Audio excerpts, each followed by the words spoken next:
A tourist in Rome was staring at the Trevi fountain and asked me, "So, is this water like imported from a clean country, or is it just regular Italian water?"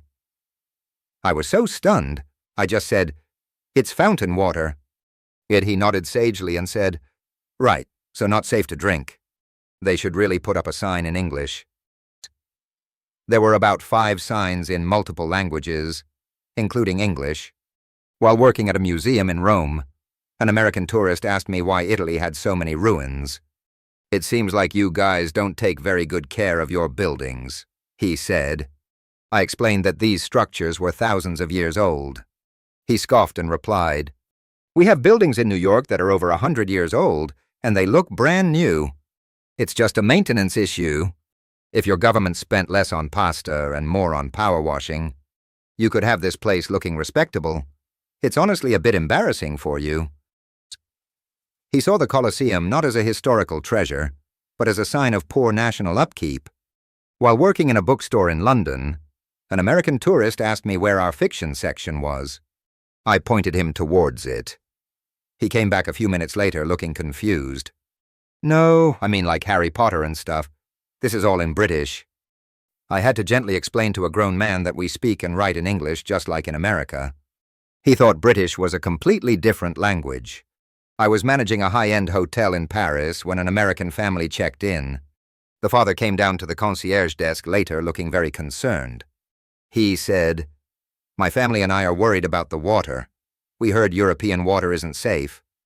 I assured him that Paris has some of the safest, cleanest tap water in the world. He shook his head and said, "No, I mean it's not fortified. In the States, our water is fortified with vitamins and minerals. This water just feels empty. Can you get us some American water? We need our nutrients."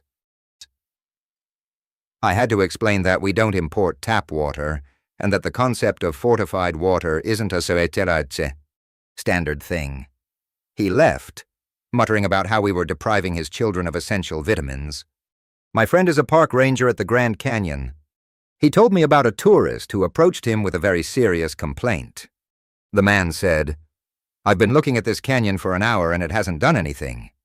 It's just sitting there." The ranger was confused and asked what he expected. The tourist replied, "Well, for the price of admission, I expected some kind of show. Maybe some eagles flying on cue, or a scheduled rock slide, something. In Las Vegas, the fountains dance every 15 minutes. You guys have a real lack of programming here." He genuinely believed a geological wonder of the world should have scheduled entertainment like a theme park. My cousin was convinced that if you eat a bag of chips and drink a Diet Coke, the calories cancel each other out. Her logic was that diet means negative calories, so it subtracts the calories from the junk food. She was a personal trainer. I'm not kidding. She genuinely argued this point with a nutritionist at a family gathering, insisting the nutritionist was just trying to sell her expensive meal plans. Overheard at a cafe in Paris, American tourist to the waiter, "Can I get a coffee but with regular milk?" Waiter, "We serve with milk." Tourist, "No, not French milk. American milk from an American cow." The waiter just stood there blinking before saying, "I am sorry, monsieur. Our cows, they are French." The tourist huffed and said, "Unbelievable. So unaccommodating. I was a tour guide at the ancient ruins of Pompeii." An American man asked me in all seriousness, "So the volcano wiped everyone out, right? Why didn't they just sue the government for not having better volcano security in the States? Someone would have paid for this." I had to explain the concept of a natural disaster in 79 AD to him. A customer at my electronics store tried to return a laptop. His reason: "The Wi-Fi doesn't work." I tested it and it connected to our store's network perfectly. He got angry and said, "No, I mean the real Wi-Fi at my house. This laptop should come with its own internet. I shouldn't have to buy it separately. It's a wireless computer." And he thought wireless meant it generated its own internet connection from thin air. Dialogue I witnessed at an airport currency exchange in Tokyo. American, "I need to change this back to dollars." Clerk, Okay, sir. American. I gave you a 100 bill earlier and you gave me all this yen. I only spent a little, so I should get like $90 back. Clerk. Sir, the exchange rate fluctuates and there is a service fee. American. That's a scam. A dollar is a dollar. It doesn't just change value. This is robbery. I worked in IT support for a university. A professor called absolutely frantic because all his research from the last 10 years had vanished. He said he had been storing it all on the cloud. After a long investigation, I discovered he had been saving all his documents to a folder on his desktop that he had renamed the cloud. He thought that by simply naming the folder, it would automatically sync to a secure off-site server. The computer's hard drive had failed, and he had never made a single backup. He couldn't grasp that he hadn't been using an actual cloud service. His logic was that the name alone should have invoked the technology. My aunt believes that Alaska and Hawaii are right next to each other, somewhere off the coast of California, because that's how they're shown on all the maps in her school. When I showed her a globe, she accused me of having a fake liberal globe and insisted that it was more logical to have all the states together. I was working at a national park in Canada. An American tourist came to the information desk and asked, "What time do you guys turn on the northern lights? We're only here for one night and want to make sure we don't miss the show." He thought it was a man-made light display we operated on a schedule. A woman on a flight to Australia asked the flight attendant if they could please fly a bit lower so she could get a better phone signal. The flight attendant politely explained that's not how it works at 35,000 feet. The woman complained that for the price she paid, in-flight cellular service should be standard. I was on a flight from London to New York, sitting next to an American woman who was looking out the window. She turned to me and asked, "Do you know why they make us fly so high? It seems really inefficient." I explained it was about fuel efficiency and avoiding weather. She shook her head knowingly and said, "That's the cover story. The real reason is to keep us from seeing that the Earth is flat. If we flew lower, we'd be able to see the edge. They take us up so high that the curvature is faked by the shape of the airplane window." She then spent the next hour trying to convince me that pilots are all part of a global conspiracy. I once had an American student in my university history class in the UK who argued that the American Revolution was a huge mistake for Britain. His reasoning: "If you hadn't let us go, you would have been a part of the United States by now, and your economy would be way better." The sheer audacity and historical ignorance left the entire lecture hall silent. A guy I knew in college was adamant that the moon landing was faked. His proof: if we really went to the moon, why haven't we gone back? It's because the set they used was destroyed, and they can't fake it. Again. In the same conversation, he claimed that the Egyptian pyramids were built by aliens. The mental gymnastics were astounding. A woman called our internet company's support line, furious that her Wi-Fi signal didn't reach her garden shed. The shed was about 200 foot from her house. I explained the physical limitations of a standard router's signal strength. She was not having it. "That's not my problem," she said. "The signal is made of waves, right? And I live near the ocean. You should be able to use the ocean waves to carry the Wi-Fi waves to my shed. They're all waves. Just mix them together. It's basic science. I can't believe I have to explain this to a tech company. Just turn on the ocean wave feature for my account."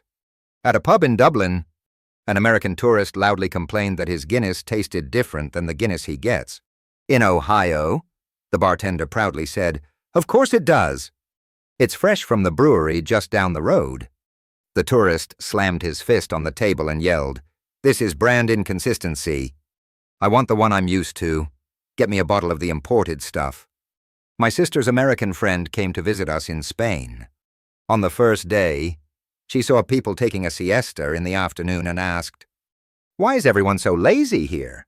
Don't they have jobs to do?" We explained. "It's a cultural tradition due to the intense midday heat." She replied, "That's what air conditioning is for. It's just an excuse for laziness." I was a teaching assistant for a basic astronomy class in college. A student submitted a final paper arguing that the sun and the moon were the same celestial object. His theory was that the sun was the day side of the object, which was on fire, and the moon was the night side, and which was the burnt-out cool rock. He claimed that it flipped over every 12 hours. His proof was that you never see them in the sky at the same time. When I pointed out that you can in fact often see the moon during the day, he accused me of being brainwashed by big telescope and that the daytime moon was just a reflection. I worked at a rental car company, but a man called us stranded. He said the car we gave him was defective because the gas meter was already on E. I asked if he had tried putting gas in it. There was a long pause followed by, "You mean I have to pay for the gas myself? I thought it came with the car." "What am I paying you for?" My aunt went on a cruise to Alaska. When she came back, she was complaining that she didn't get to see any penguins. I gently explained that penguins live in the southern hemisphere, primarily Antarctica. She got very defensive and said, "That's ridiculous. Alaska is all ice and snow, and Antarctica is all ice and snow. They're the same thing, just on different ends of the planet. Why would the penguins only live on one of them?" It's just lazy animal distribution. The cruise line should have shipped some in for the tourists. It's false advertising to show a snowy landscape and not have penguins. A customer came into my coffee shop and ordered a latte. A few minutes later, he brought it back to the counter looking disgusted. "This is cold," he said. I touched the cup and it was still very hot. I said, "Sir, it seems hot to me." He replied, "No, I mean the type of coffee that... It's a latte. That's an Italian coffee. Italy is in the Mediterranean, which is a hot climate. Therefore, the coffee should be naturally hot. I usually drink Colombian coffee, and that's from the mountains. So it's okay for it to be a bit cooler. You've clearly used the wrong climate of bean for this drink." He had a whole pseudoscience theory based on the origin country's climate, determining the correct temperature of the final beverage. While visiting the Great Wall of China, I overheard an American teenager ask his father, "So, did they build this to keep the Mexicans out?" The father, without missing a beat, replied, "Originally, yeah, but now it's mostly for tourists." I wanted to throw myself off the wall. A woman called our IT support line because her computer mouse wasn't working. I went through the basics. "Is it plugged in?" She said, "It's wireless, you idiot." I asked if she had checked the batteries. She scoffed. "It's not a toy. It doesn't use batteries." I finally convinced her to look. She found the battery compartment and went silent for a full minute before hanging up. A woman came into the camera store where I worked and wanted to return a very expensive DSLR camera. Her reason was that the pictures were all blurry. I took a look at the camera and she had the lens cap on. I took it off and showed her. She was furious. Why would they sell me a camera that doesn't work with the cap on? That's the most important part. It protects the lens. I'm not going to take it off every time I want a picture. The lens will get dirty. You sold me a defective product that requires me to risk damaging it just to use it. I want a camera that can take pictures with the lens cap on. I was on a train from Amsterdam to Berlin. An American couple sitting opposite me were looking at a map. The woman said, "I'm so excited to get to Germany. I can't wait to see the Eiffel Tower." Her husband corrected her. "No, honey, that's in Italy." They argued about it for 10 minutes before deciding to ask me. They were not happy with my answer.